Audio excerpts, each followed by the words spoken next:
Professor von Himmel. And it is I, Dr. Thumanex. So, how was your time at Camp Venture? Oh, it was great. I got all cut up in my sleep. I was asking the kids. Oh, sorry. I just thought you... He's asleep. Dr. Summonex? Dr. Summonex! Equals MC squared! What? Dr. Summonex, our camping vacation is over. Do you know what that means? Yes. No more afternoon naps. No. Yes. I mean, no, but yes. But no. What I mean is, it is time for us to get to work on an important fall project. Oh, well, I don't need a project to fall. Sometimes I just start walking and then suddenly, oh! Dr. Summonex, when I say fall, I mean autumn, not falling down. He's asleep again. Help me wake him up. Dr. Summonex? Dr. Summonex! Math colors out and attract one another. What's that? Dr. Summonex, you have to stop fooling around. We've got to get to work on our top secret project. Ooh, top secret. What is it? I can't just blurt it out. It's a secret. Oh, well, oh, how about you whisper it in my ear? Okay. Time travel! Dr. Summonex, I told you that was a secret. Oh, well, sorry, but how are we supposed to make things travel through time anyway? Oh, not things. We are going to make people travel through time. Oh. Prophets, to be exact. Prophets? Well, why prophets? Well, you see, in the Bible, prophets they would tell people about God and point people to God. Sometimes God gave them his words to tell people what was going to happen in the future. The prophets always tell us three things: a warning, a choice, and a promise. And so we want to learn from them. So we are going to try and bring them from their time to our time. Holy flux capacitors. Is that even possible? Well, we're going to find out. Well, I don't really know any prophets. How will I know what they look like? You know what?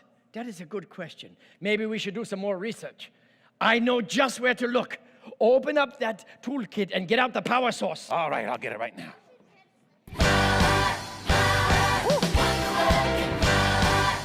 Oh, man, that's one powerful Bible. Well, we serve one powerful God. Oh, kids, this is a great place to start. The most famous prophet, Elijah. Now, this is a great story about how the prophet Elijah showed that our God was more powerful than Baal. Well, of course God was more powerful than a whale. Not a whale, Baal. Baal was a false god. You see, many of God's people had forgotten about the one true God, and they were following false gods like Baal. So Elijah said to the people, "How long will you waver between two opinions? If the Lord is God, follow him. But if Baal is God, follow him."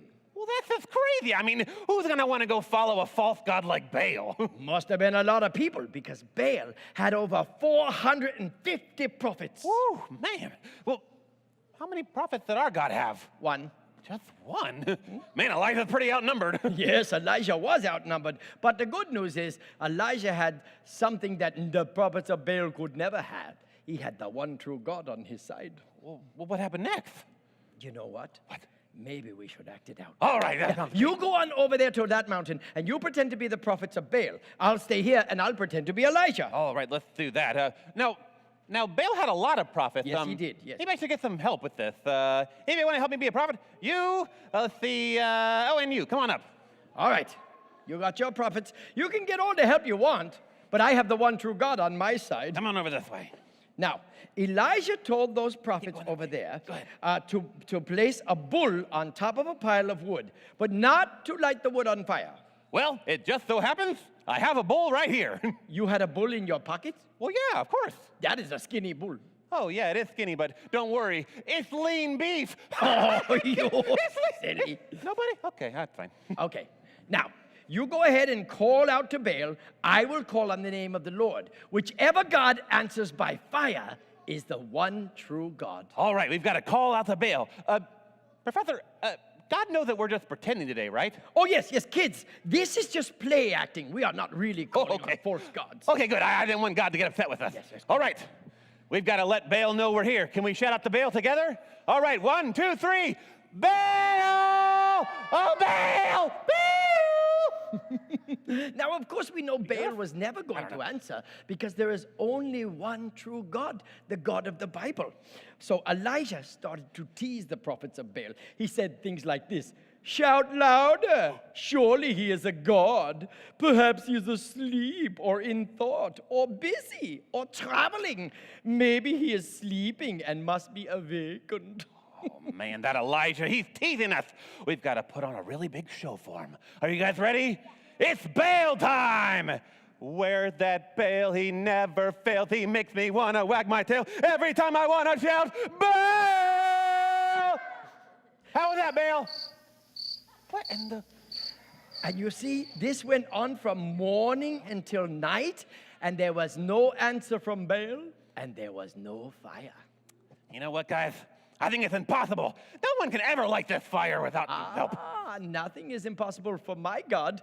Why don't you guys come over and join the team of the one true God? All right, let's go over this way. Come on. Let's go over to the winning team. Now, once they came over here, the first thing Elijah did was take 12 stones, one stone to represent each of the 12 tribes of Israel, and he repaired the altar. All right, let's get some of these stones over here. That altar. Here you go. Oh, come on over. come on over. Help. Help. Friend. Let me Come put on up a over. stone You here. can help. All right. There we go. There we go. Why don't you put the cow right in the front? There you go. Perfect. Right on the altar. That's perfect. Right on the altar. Okay. Keep building that altar. Now, while they were building the altar, he also had them dig a trench all the way around the entire altar. Okay. Then he told them to fill 4 giant water jars. All right. And here. Yeah, everybody grab Take your a water water jar. jar. Well, Oh, you here's grab one right too. there. There's one right here. There you go. And he told them to pour the water over the sacrifice and the wood. All right, pour it over the wood. Then he told them to fill it and do it again. Then he told them to fill it and do it a 3rd time. Man, I don't know about you guys, but I don't think this water's going to light. This wood's going to light us all wet. Well, what did Elijah do next? Well, what Elijah did next was he prayed to God.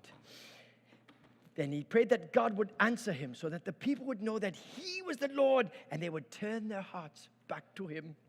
What did God do? God answered just like this. The Bible says, "Then the fire of the Lord fell and burned up the sacrifice, the wood, the stones, the soil, and also licked up all of the water in the trench." Wow! God showed that he's the one, hold on his finger, the one true God. Let's hear it for God! Amen! Oh, and let's hear it for these Oh, volunteers. don't burn your hand. Hold your hand, don't burn your hand. All right. Oh, you you can did have a seat. great job. You may have a seat. Thank you. Oh, my goodness. That was wonderful. God is the God of power. You can have a seat. Go ahead. Go ahead, darling. Have a seat, though. You're good. Oh, we don't man. have to put out the fire of God. It burns in our hearts. I tell you what, Professor. Yes. Who would have thought prophets could be so exciting? I know. Prophets are very exciting. You know what? We should get to work on our time travel project so we can talk about more prophets next time. Oh, that sounds like a good idea. Oh, and speaking of time travel, it looks like it's time to go. Nobody? Okay. So long, kids. So long! Oh, don't forget that beef. You might want to have a sandwich later.